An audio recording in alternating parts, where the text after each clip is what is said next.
Hello, everyone. Wonderful to see you again. I'm joined by the wonderful composers and performers of the pieces, some of them of the pieces that you heard tonight. And this is our concert, Into the Works. This is In the Works, and this is a program that of course it's very close and very dear to our heart. The Cabrillo community knows this already. We always look forward to every year in finding meaningful ways to promote the younger generation of composers. And this year, of course, we were looking at something totally different that we could do because we weren't able to use the entire orchestra live. And that's why we put together this program where over the course of several months, the three composers that are joining us, Mang Wang, Theo Chandler, and Jeremy Rappaport-Stein, wrote three different pieces for musicians in the orchestra, which they recorded. They collaborated on the creation of this. So I'm going to start with you, Theo, and tell me how did you come up with the instruments that you picked? I know that I was involved a little bit in this as well, but tell us from your side. Right, so we were asked to write a piece for percussion, and then a piece of our a solo piece of our choice, and then a duo from a small list of possibilities. So I think for the solo piece of my choice, I had never written something for trombone, like even in a chamber setting. Really, I had basically only written for the trombone in the orchestra. So I thought, I should really just do this and try it and experiment and learn more about the instrument, right? Yeah, and then for the percussion piece, percussion, there's so many different instruments. You're basically building an instrument, by like combining different ones. So I guess I had actually written a short drum set piece quite a few years ago, and I felt that there was just a lot more to explore there. And I just like the I really like this idea of trying to pull together these grooves, or music with more rhythmic propulsion, trying to pull that out of something that is a little more spatial or something like that. So that sort of is where I came up with the instrumentation for that. And then for the duo, I guess I often like having two of something. Like I feel like it's always I prefer that to having like mixed instrumentations. So I saw that two violins is one of the options. So I thought, this is great. They're going to blend perfectly, no problem. And then after I picked it, I thought, I guess for some reason the piece just ended up steering in a different direction, where it's not as much about blend and it's about like trying to find a way to make them sound distinct from each other. So yeah, it's just, I guess it's kind of interesting how it sort of steered away from my original interest in that instrumentation and became a different sort of piece. Yeah. Does that answer the question, you think? Yeah, definitely. And I'll come back to you with the same question, but I want to ask Mang Wang first. Tell me, is it easier to write for one instrument, or is it more difficult? Because when you have more instruments, you also have a slightly larger palette, I guess, of colors that you could use. And may I say that I found the use of your colors and interesting techniques and very, very fascinating and really, really interesting. But is it easier for you to write for one instrument or two instruments than for an orchestra? How do you feel about that? Well, first of all, oh my God, these performances are so amazing. I'm speechless how good it was. I just want to say thank you. Every pieces are so amazing. And for my, excuse me, I always want to write a piece for double bass, because the double bass sound is my favorite in the orchestral works, but actually I found it's very difficult to write a solo work, because this piece can be my first try, and it doesn't feel the same way as before right now. But yeah, but it's very different to discover more interesting sounds into this solo pieces. I think it's very different from writing an orchestra piece. This solo piece definitely more harder. I'm just curious, are you planning on using some of the sounds and the techniques that you discovered, for example, working on the double bass piece? Are you planning on using this in an orchestra piece as well? Like, or do you think that this is reserved only for solo, for a solo piece? Well, some of them probably can, if the similar sound can be achieved on other instruments, that will be fit for the orchestral works. And actually some of the techniques I found on YouTube, actually. Yeah, the one using the wood part of the bow bouncing after the plucking strings is I found on YouTube. So there's was Ted demonstrating it on YouTube, or was someone else demonstrating it?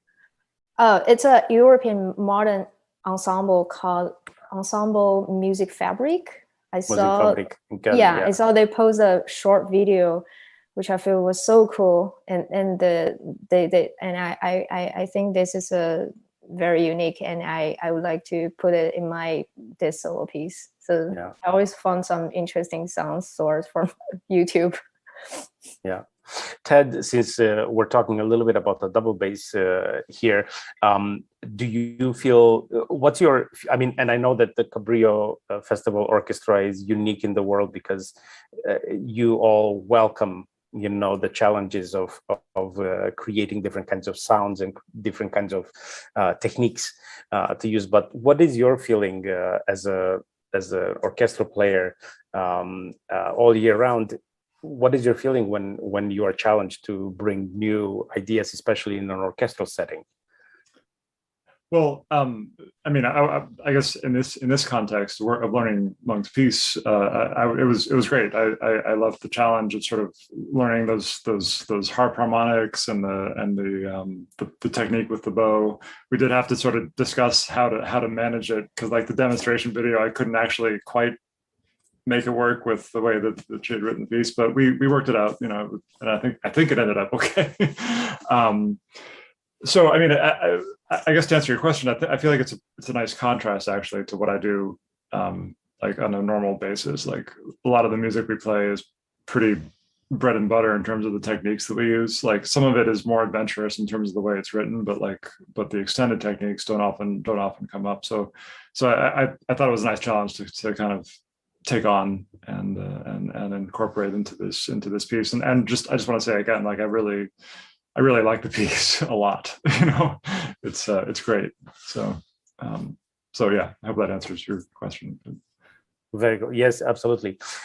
Jeremy, hi and welcome. Let's talk a little bit about your duet, if you don't mind, because yours you used some techniques as well that were I think when you listen to the instrument up close, you get a lot more out of what it can do versus, you know, sort of further out in the orchestra. You know, so tell us a little bit about your process of coming up or making those decisions. Sure. Well, you know, I talked to Scott and Natalie. We had a conversation actually a while before I started writing, and one of the things that I really like to do when I'm writing a solo piece, especially a solo or chamber piece, especially for instruments which don't have a huge contemporary solo chamber rep, is to try to sort of cast them against type. just to try to sort of do something with them that maybe isn't traditionally done.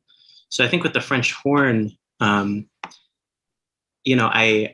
asked, I hadn't really, I guess, I think I sort of said this to Scott and Natalie, and I hope I didn't offend them, but I said, when I sort of think of my stereotype of the French horn, it's not exactly like sort of virtuosic and leaping and nimble. And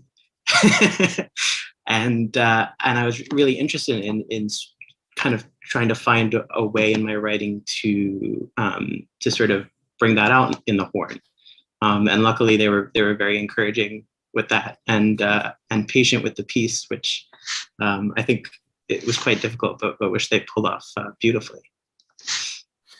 So when I'm just curious, when you sent the music to Scott, was his first answer "Hold my beer"? Was that the answer? You'll have to Scott. It was a little bit but I was a little worried that I had scared them, and I might need to write a whole new piece. But they did it, and that's what great performers do.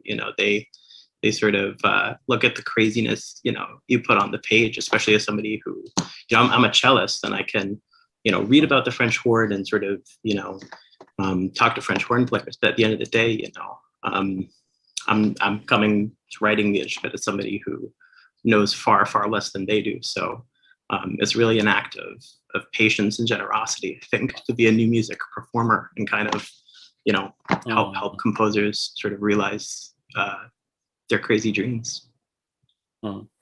Eva, if I can bring you into the conversation a little bit, because you have had so much music written for you, and over your career, you've had concerti written for you and solo pieces, and we've heard quite a few things that you've played for the audience in Cabrillo, for the community. How is this just a personal passion of yours, finding composers that will write for you, or was it just, how did you come to this? Was it just circumstantial, or did you fall in love with it from the beginning?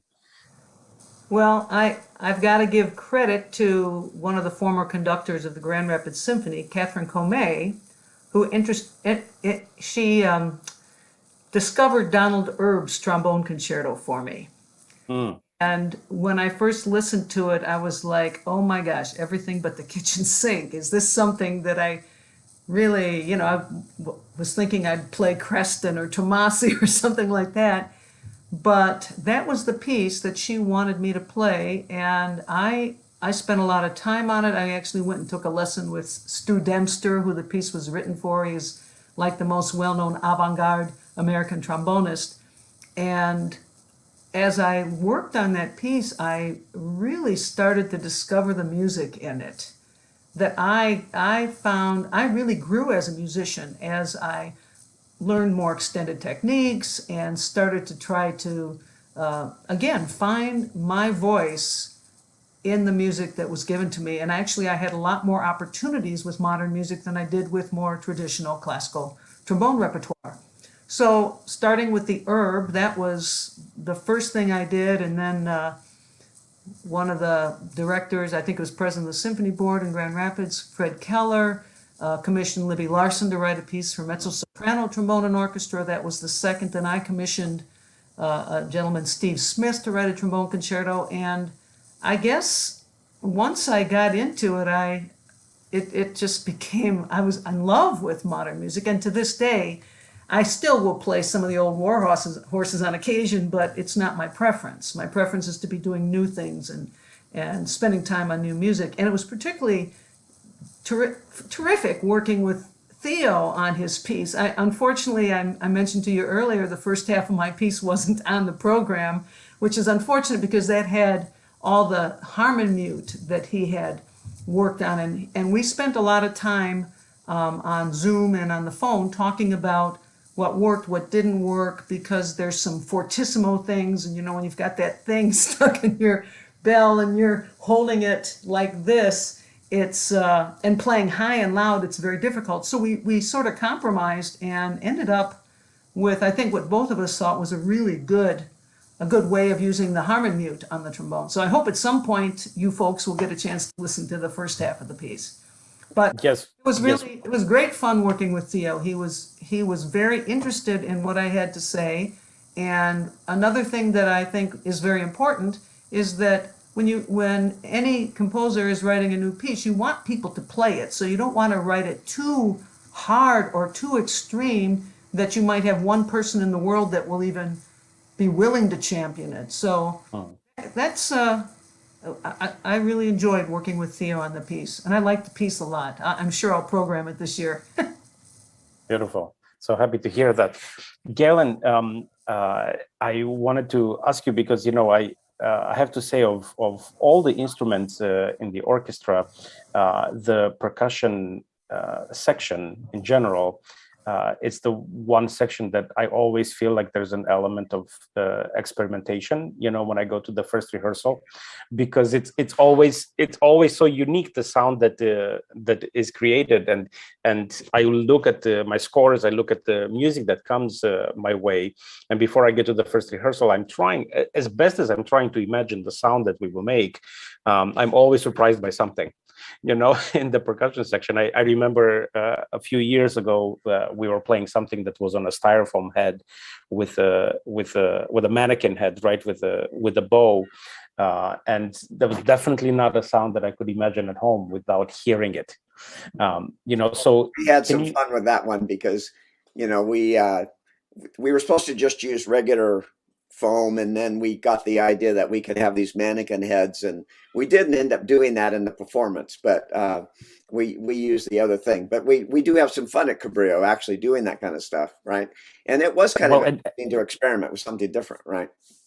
Exactly, and you bring everyone brings their instrument. You happen to bring every year. I don't remember the number, but it's astronomical of instruments that you bring to the festival on any given year, so that we have things to try out, and we have things, and composers change their mind as well, and we see this. When did you find this affinity towards contemporary music? How did you come to this? Well, actually, I came to this because I subbed for somebody who wanted to actually get out of playing a week for the Cabrillo Festival, and they said, "Can you do me a favor and come in and play for me?" And I went in and played, a week, and I fell in love with it. I just, we in a regular orchestra, so much of your time is spent sitting in a chair and counting rests or not playing at all. And at Cabrillo, I found that I could, we could play so much music. And I love playing in contemporary music. There was a lot more percussion. On that same week that I was there, they were doing the Schwantner percussion concerto, and they asked me to help them get the instruments for that. So at the same time, I said sure, and I provided most of the instruments for the Schwantner as well. And I think over the years, with the instruments, every time we had a new festival and we had new pieces, I had to end up buying more stuff. So I have tons of equipment. It's gotten to the point where I don't really have to buy so much because we've accumulated so much over the 20 years. Yeah, that's amazing. It's a really true. It's not so much of a secret anymore, because I think people, especially in the orchestra, we all realize how much you help us by bringing all these instruments, it's not easy to just come up with 50 or 60 different instruments, and so thank you so much for doing that, Galen. Really, we really appreciate. Ben, I'm gonna switch over to you and ask a question that has come in, and the question is: do you study / listen more to Bach and Handel, or to Adams and Glass? Well, I listen to a lot of different things in general. So at this point, I write a lot of music myself, and what I'm actually looking at right now is some Michaud, who's a late 14th century composer, kind of right as the Renaissance is about to start, right around the Black Death, by the way. And so I find his music fascinating, and music from these times fascinating, simply because when you listen to the way music is put together, Mozart, Bach, you sort of have this idea of how things are supposed to be, that this was sort of handed out of some sort of, ethereal place, and it's in this sort of more perfected form. But what I love about that stuff is it's kind of like it's before a lot of the rules are established, and it's sort of like if you tweaked a few universal constants, maybe this whole thing would have gone a totally different direction, and we would just have different kinds of ideas. So I'm afraid that I didn't answer your question quite as directly as you could. You caught me at a weird time in my life, I guess. But I spend, I would say, probably more time with modern composers than with Bach and Handel, because I've spent a lot of time with them in the past. Okay, that's very fair. Scott, same question. Can I say that I listen to more Bach and Adams? Huh. Like it's kind of the whole spectrum. You just don't like Handel? Is that it?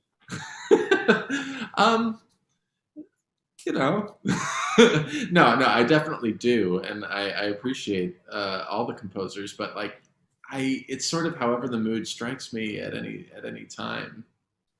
And most of what I'm listening to is my own practicing of fundamentals on any particular day, so that I can play whatever's thrown at me. So as far as listening to the music written by others, I'll say it's interesting to hear where people have come from, but it's also interesting to hear the dialogues that are happening now with composers alive. You can read literature from people we're living in a certain time of history, and you can read it now and you can understand by being part of it. And I think that's a different way of looking at the music too.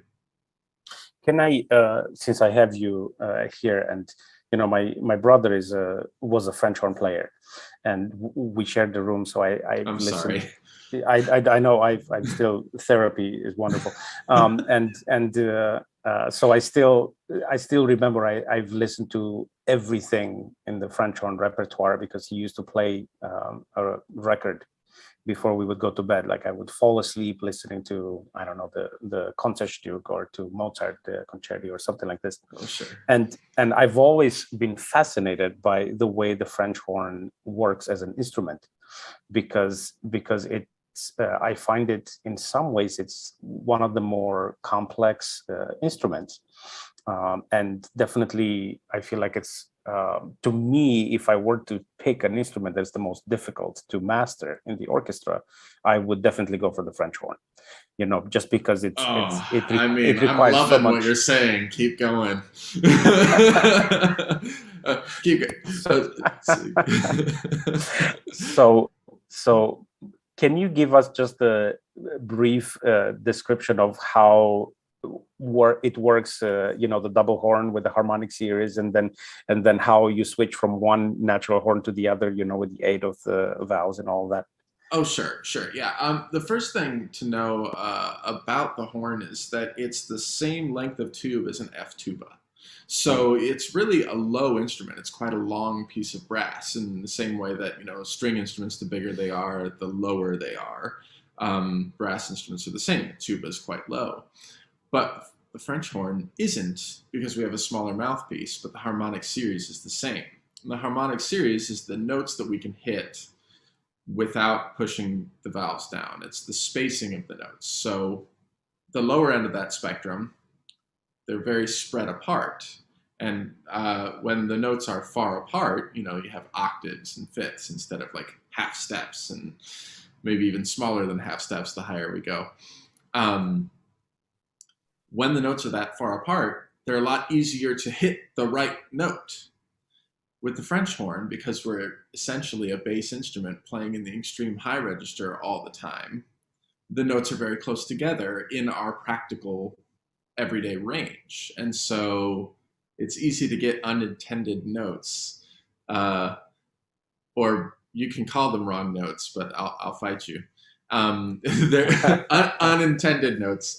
You aim and you miss, and that does happen to the best of us way more often than we would ever like to admit.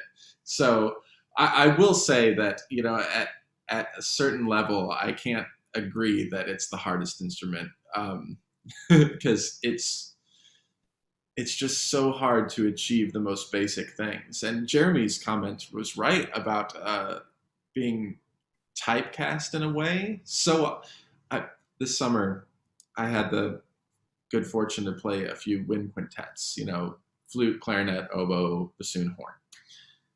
And the horn parts are always so calm and, I won't say easy, but like easy compared to my woodwind colleagues, as they're just going with all these fast notes. And it was nice to have this different kind of challenge, and to embrace that in a way, for whatever it's worth. Beautiful, beautiful. I have a horrible French horn joke, actually, that almost nobody ever gets, and the French horn joke is, how many crooks does it take to play Beethoven 5, right? That's the end of the joke. That's it. There's no answer to it, because very nice. And the reason why, because I always have to go on and explain, because people look at me really funny, and when you used to change the horns before, the natural horns, those things that you change are called crooks, right? So that's why. Right. So now we had, the natural horns were in one key, and then we had crooks that we had to take out and physically put into the natural horn to make it in a different key. And now we have the valves that we press with our left hand to do all that work for us without having to completely take our instruments apart. It's quite convenient. Right. So we have one question that has come in for the composers. So I will let each one of you answer.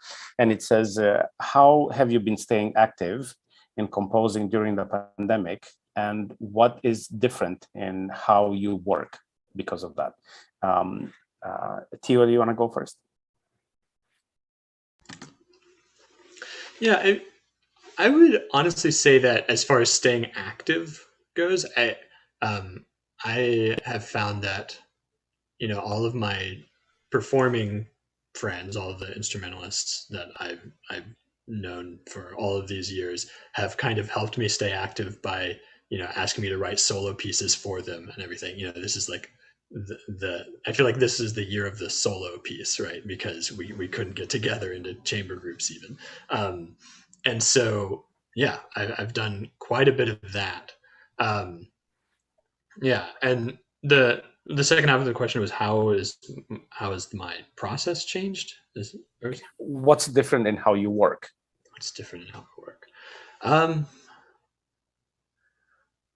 It doesn't have to be different. Yeah, not that much. It's pretty simple. I mean, because most of the time as a composer, you're kind of having to do it in a room by yourself. Like if there are any other noises going on, it's pretty distracting when you're trying to imagine noises in your head. So I would say that just the actual process of pen to paper, it's pretty much stayed the same. Yeah. What about you, Mangwang? Okay, for last year, I think I had a schedule, and I changed my composing time from late night to morning. So I got up very early and then used from 6 to 10 or like even earlier time to composing, because this is gonna makes me not that stressful. Yeah, sorry.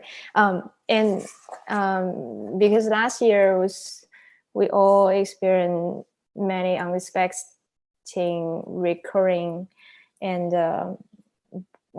but I think the life is like that. Unexpected things happen every day. So no matter good or bad, we the feeling and experience is it's I mean, it's so special to be record. As a composer, we can put this emotion to our pieces. Actually, I did this in my duet piece, and this is a what the difference between before I'm writing and the last year, and for the writing. The second question is there any changes from the writing? What's different in how you work? I think you already answered this about changing the time. Yeah, the changing the schedule, and also for the snare drum piece, I think I borrowed a snare drum from my friend, and before, and I put it in beside my desk, and it was like a kid who didn't know anything about this instrument, and try to every part and the snare drum and find my sound resources from this. This is the most. This is basically the first step of I'm approaching a new solo pieces, but except basis, because I can rent a basis. I can carry it to my home. Well, if you ever need more inspiration, I'm sure you can talk to Galen and then come out to California, and he'll take you in his studio with hundreds of percussion instruments that he's had to use in the past. Jeremy, there's one more question, a follow-up that has come in, and I will ask you this one also. And it says, this is also for the composers. Are you feeling less confident about composing for orchestra because there have been less opportunities in this past year and a half? Yeah. Well, to answer the first question, sort of interestingly, you would think, it would sort of be a composer's dream to kind of be locked in a room for a year and a half and sort of have endless composing time. But my friends have always thought I'm a little strange because I write in coffee shops with like people walking by me and music going.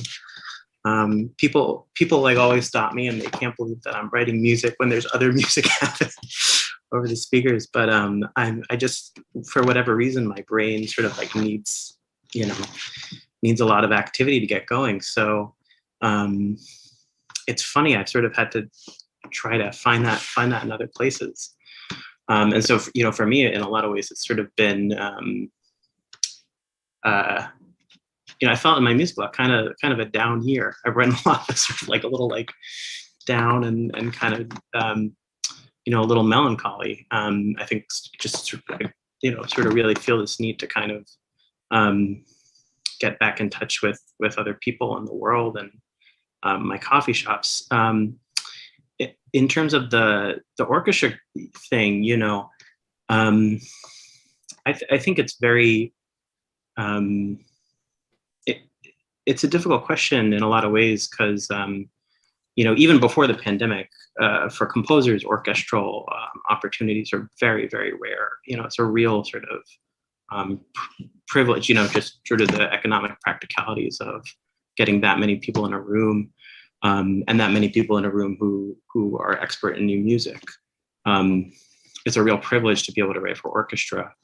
So I think, in general, a lot more composers are, a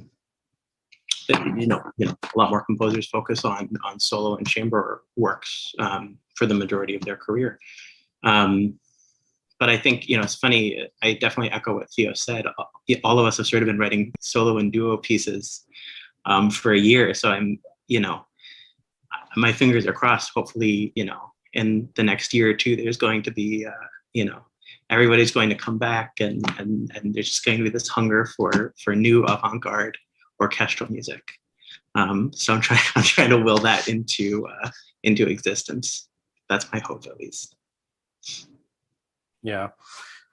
Yes, definitely. I mean, I think